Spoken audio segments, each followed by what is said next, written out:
جو حکومت کے اپنے خرچے ہیں وہ بھی بڑھ گئے ہیں، جو حکومت کا ریونیو کا ٹیکس کلیکشن کا ٹارگٹ تھا وہ بھی کم ہے، جس کی وجہ سے خسارہ بڑھتا جا رہا ہے۔ اب جبکہ اداروں کے حوالے سے اہم اناؤنسمنٹ آئی ہے، کیا نون لیگ اس کو ویلکم کرے گی یا سیاست کرے گی؟ جب نون لیگ پرائیویٹائز کرنے جا رہی تھی تو تحریک انصاف نے سیاست کی، پاکستان پیپلز پارٹی نے سیاست کی، اور اوورآل جو اس وقت معیشت ہے اس میں کیا بہتری کے جو علامات ہیں ان کو نون لیگ کیسے دیکھ رہی ہے؟ مفتاح اسماعیل صاحب ہمارے ساتھ موجود ہیں، سابق وزیر خزانہ۔ مفتاح اسماعیل صاحب بہت شکریہ۔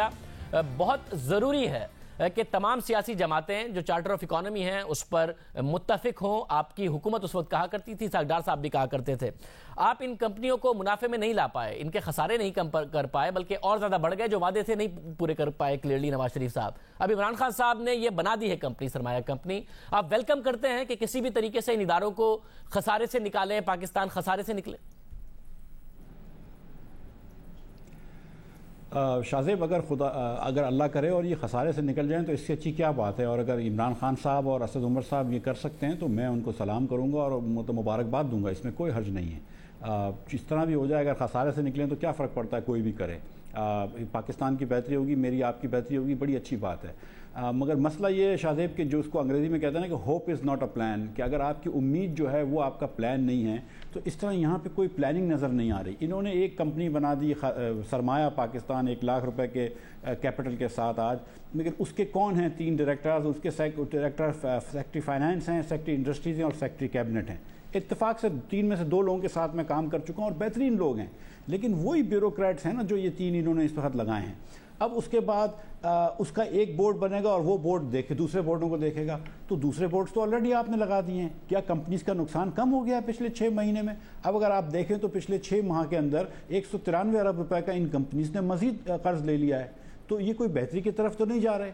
اور ہم تو اس وقت بھی کہہ رہے تھے کہ نجکاری کی طرف جائیں، ہم تو جانے کی کوشش کر رہے تھے، پیپلز پارٹی نے اور پی ٹی آئی نے سیاست کری، وہ روک دے۔ ہم سیاست نہیں کریں گے۔ شہباز شریف صاحب نے اس دن بھی اپنی اسپیچ میں کہا تھا کہ ہم اب بھی تیار ہیں چارٹر آف اکانومی پہ، اور ہم بیٹھ کے بات کرنے کے لیے تیار ہیں، ہم سیاست نہیں کریں گے۔ اور اگر یہ سرمایہ پاکستان کے ماڈل سے، جو کہ ماڈل مجھے سمجھ میں ابھی تک نہیں آیا ہے کیونکہ انہوں نے کچھ بتایا نہیں ہے، اگر اس ماڈل سے بھی ایک کسی بہتری کی طرف جاتے ہیں تو ہم اس کے راستے میں بھی رکاوٹ نہیں بنیں گے، اس پہ بھی ان کے ساتھ بیٹھ کے بات کرنے کے لیے۔ یہ بتائیے کہ آپ نے کہا کہ ہوپ ایک پلان نہیں ہوتی، یہ بات درست ہے آپ کی، مگر ہر پلان کا ایک میتھڈ ہوتا ہے، تو اس پلان میں آپ کو ایک میتھڈ نہیں دکھ رہا جو کہ فالو ہوا ہے ملیشیا میں، جو کہ فالو ہوا ہے سنگاپور میں، تو یہ ہوپ تو نہیں ہوئی، یہ پلان ہو گیا جس کا ایک میتھڈ موجود ہے، جس کی مثالیں موجود ہیں، اور پاکستان میں اس کا انیشیٹو لیا جا رہا ہے، اور ہر پلان کو کہیں نہ کہیں سے تو شروع کرنا پڑتا ہے، وہ شروع ہو رہا ہے، پروفیشنلز ہائر ہوں گے، تو یہ آپ کو ہوپ کیوں لگ رہی ہے، باقاعدہ پلان کیوں نہیں لگ رہا جس میں ایک میتھڈ موجود؟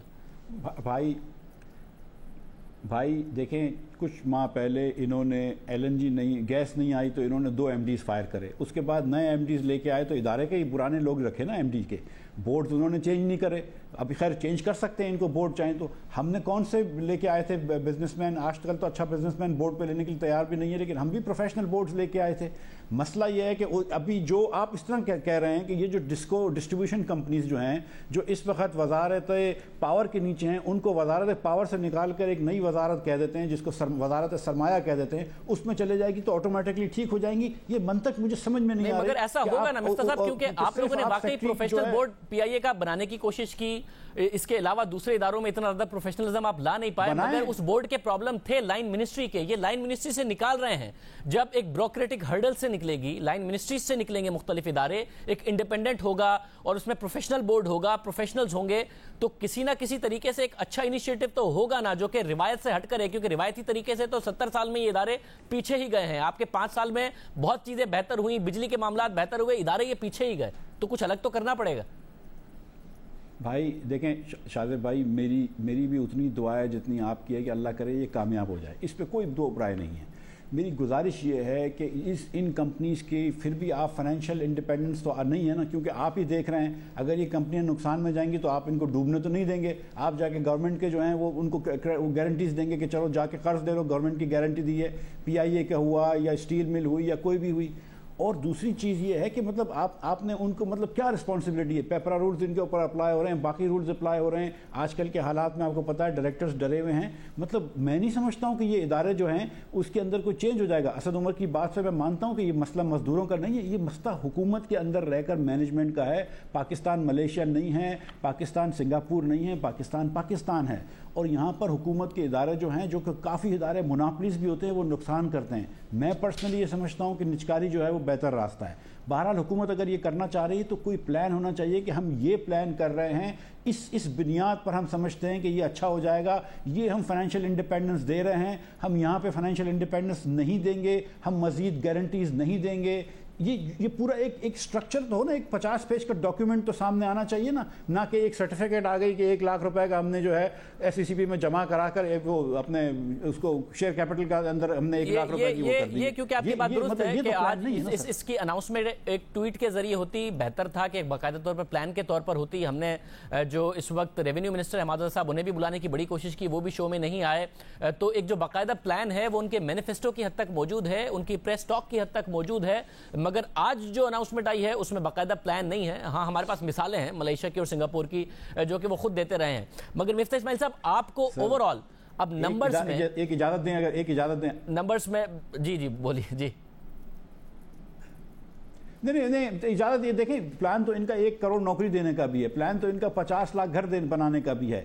کہیں نوکری نظر تو نہیں آ رہی ہیں, کہیں مکان نظر تو نہیں آ رہے ہیں. ان کے پلان میں مہنگائی بڑھانا کبھی بھی نہیں تھی لیکن وہ بڑھ رہی ہے. ان کے پلان میں بجٹ کا خسارہ بڑھانا نہیں تھا لیکن وہ بڑھ رہا ہے. ان کے پلان میں قرض زیادہ لینے کا نہیں تھا لیکن انہوں نے پاکستان کی تاریخ رقم کر دی ہے قرض لے کر.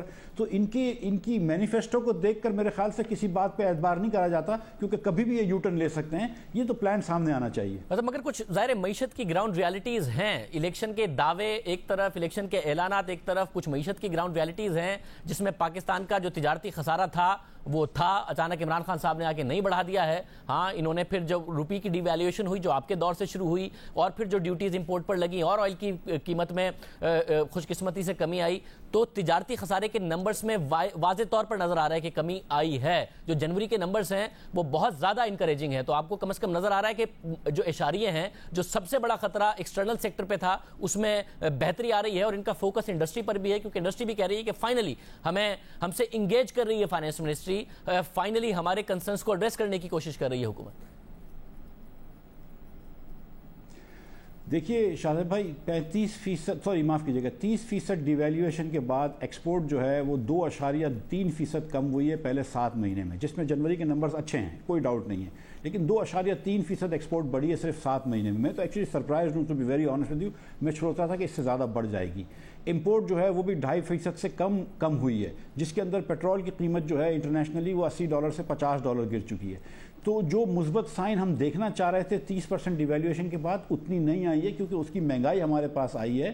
اور دوسری بات یہ ہے کہ جو بجٹ کا ڈیفیسٹ ہے وہ بھی بڑھتا جا رہا ہے, اور یہ ایک بڑا لنکڈ ہوتا ہے بجٹ کے ڈیفیسٹ اور ٹریڈ ڈیفیسٹ. تو جب تک آپ بجٹ کے ڈیفیسٹ کو کنٹرول نہیں کریں گے, ٹریڈ ڈیفیسٹ آپ کا کنٹرول نہیں ہوگا, اور وہ بجٹ ڈیفیسٹ کو بدستور بڑھاتے جا رہے ہیں. ان کے پلان میں یہ نہیں ہوگا, لیکن ریالٹی میں جو ہے کہ وہ بجٹ کا ڈیفیسٹ بڑھ رہا ہے. آپ نے فائنلی کہا کہ انڈسٹری کی بات سنی جا رہی ہے, یہ آپ کی بات اللہ کرے بہت درست ہو, لیکن انڈسٹریل پروڈکشن اگر آپ دیکھتے ہیں, یہ لارج سکیل مینوفیکچرنگ دیکھتے ہیں, تو وہ ڈکلائن میں ہے. کافی 4-5 سالوں بعد پہلی مرتبہ لارج سکیل مینوفیکچرنگ جو ہے وہ نیگیٹو جا رہی ہے. نون کے آخری 3-4 سالوں میں اللہ کی مہربانی سے وہ ہر سال پازیٹیو ہوتی تھی. مگر معیشت ہمیشہ ایک لیگ ایفیکٹ کے ساتھ بھی تو چلتی ہے نا. یہ ایسا تو ہے نہیں کہ آپ نے دو چیزوں کو ملایا اور ایک نتیجے میں ایک مشروب باہر آ گیا. معیشت لیگ کے ساتھ چلتی ہے, 4-5 مہینے لگتے ہیں. صرف جنوری کے نمبرز دیکھیں تو درآمدات میں 19% کی کمی ہے, یعنی کہ لیگ کے ساتھ چیزیں ریفلیکٹ ہو رہی ہیں. آپ کو نہیں لگتا ایکسپورٹ میں بھی ریفلیکٹ ہوں گی؟ اور جو آپ کہہ رہے ہیں کہ میں کہہ رہا ہوں,